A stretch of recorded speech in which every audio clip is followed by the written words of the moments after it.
People who don't watch Bojan Bogdanovic often typically think of him as an elite spot-up shooter due to his high percentages. Bojan has averaged over 40% from three in his last 2 seasons and a career 44.9% from the corners. If you couple that with Joe Ingles' career percentage of 47% from the corners, Donovan Mitchell is going to have wide open driving lanes this season.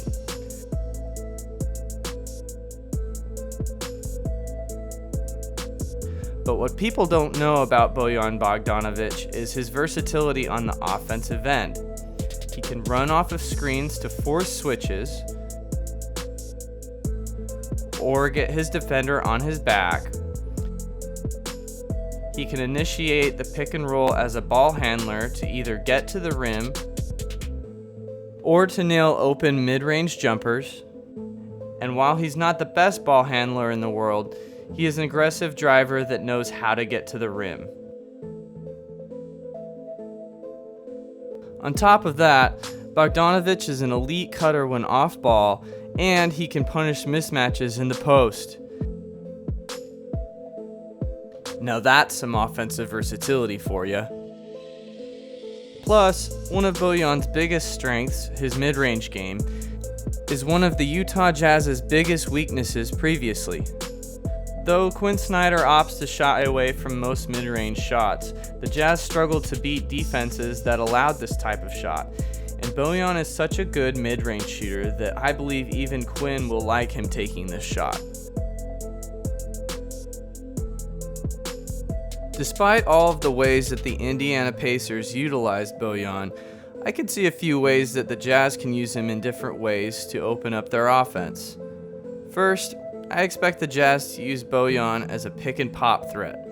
You can pair Bojan with players that can drive aggressively, such as Donovan Mitchell, Mike Conley, and Dante Exum, so that if the defenses collapse on these ball handlers, Bojan will be open at the three-point line. While the Jazz run the most pick and rolls in the NBA, they've never really had a bona fide pick and pop threat like Bojan. Previously, that role had been filled by Jay Crowder, who was capable of this action, but due to his lower percentages, he couldn't really punish defenses in the same way. One way defenses will try to stop this action is by switching.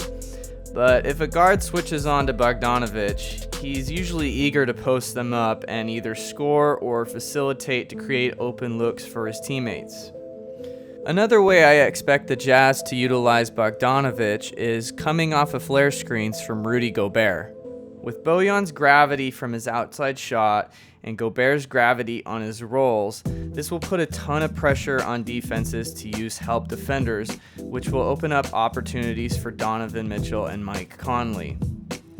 With defenses keying in on Donovan Mitchell, Bojan's cutting skills will pave the way for easy buckets inside.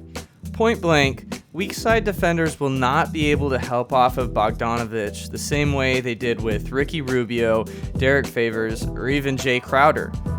While Bojan has a lot of tools in his offensive arsenal, he's not a world beater. But that's okay because he's the third offensive option on this Jazz team.